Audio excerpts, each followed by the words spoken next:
Easy লার্নিংয়ে স্বাগতম। আমরা তো এখন সারাদিনই অনলাইনে থাকি, তাই না? কিন্তু আমরা কি সেখানে সত্যিই নিরাপদ?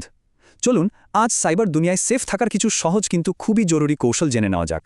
ভাবুন তো, আমরা যেমন রাস্তা পার হওয়ার আগে ডাইনে বামে দেখে নেই, ঠিক সেরকমই এই বিশাল অনলাইন জগতেও সাবধানে চলার কিছু নিয়ম কানুন আছে। আর এই নিয়মগুলো জানা থাকলে কিন্তু অনেক বড় বিপদ থেকে বাঁচা যায়। আচ্ছা, এই ডিজিটাল ফুটপ্রিন্ট জিনিসটা আসলে কি? খুব সহজ করে বললে, ইন্টারনেটে আমাদের প্রত্যেকটা পদক্ষেপ, মানে ধরুন প্রত্যেকটা ক্লিক, লাইক, শেয়ার বা যা কিছু আমরা সার্চ করি, সবকিছুই কিন্তু একটা ছাপ রেখে যায়। এই সব ছাপ মিলেই তৈরি হয় আমাদের ডিজিটাল ফুটপ্রিন্ট। আর জানেন, আমাদের এই ডিজিটাল ছাপগুলোকেই কাজে লাগিয়ে প্রতারকরা সবচেয়ে বেশি সুযোগ খোঁজে। আর তাদের সবচেয়ে বড় হাতিয়ার কি জানেন?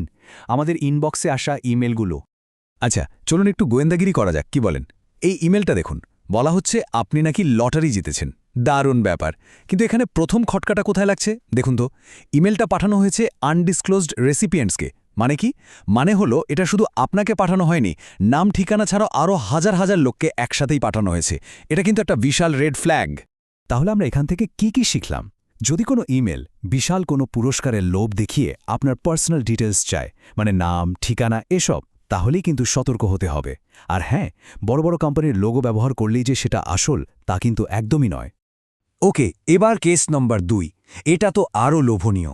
ভাবুন, একটা জনপ্রিয় গেম, একদম ফ্রি। কিন্তু এখানেও কিন্তু লুকিয়ে আছে কিছু নতুন ফাঁদ।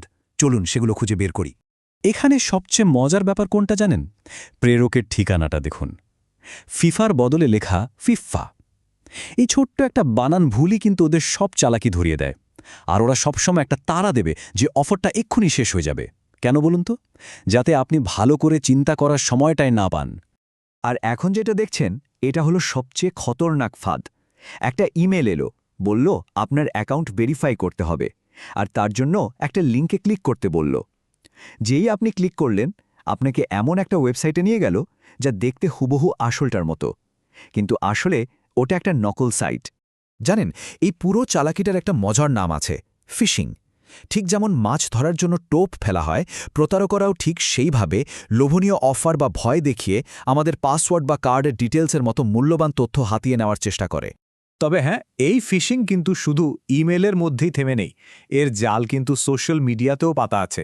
চলুন এবার ওদিকটায় একটু নজর দেয়া যাক। সোশ্যাল মিডিয়ায় আমরা যদি খুব বেশি তথ্য শেয়ার করে ফেলি, তাহলে সবচেয়ে বড় যে ঝুঁকিটা থাকে সেটা হলো আইডেন্টিটি থেফট বা পরিচয় চুরি। একবার ভাবুন তো, কেউ আপনার ছবি, আপনার নাম ব্যবহার করে এমন কিছু করছে যা আপনি করেননি। কি ভয়ঙ্কর ব্যাপার, তাই না? সোশ্যাল মিডিয়াতে একটা কথা কিন্তু সবসময় মাথায় রাখতে হবে। আমরা মানুষকে ঠিক সেভাবেই চিনি যেভাবে তারা নিজেদেরকে আমাদের সামনে তুলে ধরে। পর্দার ওপারে আসলে কে বসে আছে সেটা জানা কিন্তু প্রায় অসম্ভব। তাই সাবধান থাকাটা খুবই জরুরি। আচ্ছা, এতক্ষণ তো আমরা সমস্যাগুলো নিয়ে কথা বললাম, কিন্তু ভয় পাওয়ার কিচ্ছু নেই, কারণ নিজেকে বাঁচানোর উপায়গুলো কিন্তু খুবই সহজ। চলুন আমাদের সাইবার সেফটি টুল কিটটা একবার দেখে ফেলি। এই নিয়মগুলোকে আপনার অনলাইন বর্মও বলতে পারেন। যেমন ধরুন, কোনো অজানা ইমেলের উত্তর দেবেন না, অবিশ্বাস্য অফার দেখলেই ইগনোর করুন। আর হ্যাঁ, কোনো ওয়েবসাইটে ঢোকার আগে তার অ্যাড্রেস বারে HTTPS আছে কিনা সেটা দেখে নেওয়াটা একটা দারুণ অভ্যাস। এটা অনেকটা গাড়িতে সিট বেল্ট বাঁধার মতো, বুঝলেন তো? আর সোশ্যাল মিডিয়ার জন্য মূলমন্ত্রটা কি? শেয়ার করার আগে ভাবুন।